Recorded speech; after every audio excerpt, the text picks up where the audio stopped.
அதாவது ஒரு குடும்பத்துக்குள்ள திருமணமே ஆகாம எத்தனையோ பெண்கள் பார்க்க வந்து, மாப்பிள்ளைகள் பார்க்க வந்து, என்ன பண்றதுனே தெரியாம கல்யாணம் தடைபட்டுக்கிட்டே இருந்துச்சுன்னா இந்த பதிவை நீங்க கட்டாயமா கேளுங்க.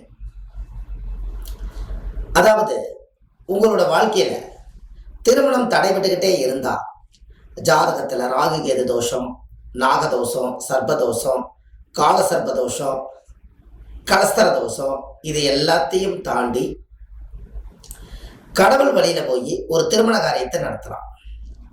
எப்படின்னு கேட்டா, உங்களோட வீட்டில் உங்க ஜாதகத்தை உங்க பூஜை அறையில வச்சு அதுக்கு முன்னாடி ஒரு தட்டில் 2 சீரக விளக்கு போடுங்க.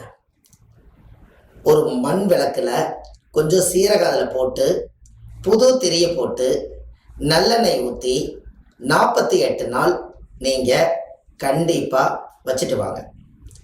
இந்த 48 நாள் தீபம் போடுங்க. உங்கள் வீட்டில் திருமண காரியம் நல்ல விதமாக கைகூடும்.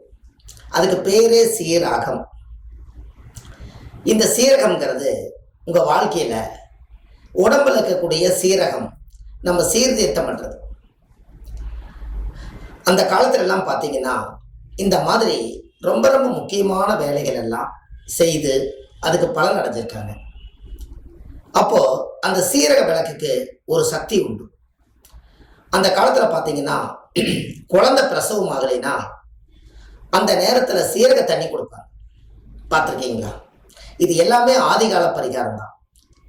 அப்போ அந்த ஒரு சீரகத்தை குடிச்ச உடனே அந்த உடம்புல இருந்து அது ஜீரகமாகி அது ஜீரணமாகி அந்த குழந்தை பிரசவம் ஆகும். அதே போலதான் நம்மளுடைய அகம் சரியா இருக்கணும்னா தான் முகம் சரியா இருக்கும்.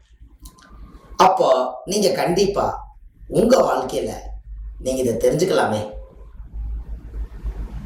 அப்ப நீங்க சீரக விளக்கு போட போட 48 நாளுக்குள்ள கண்டிப்பா உங்க வீட்டுல ஒரு நல்ல செய்தி கட்டாயம் வரும்.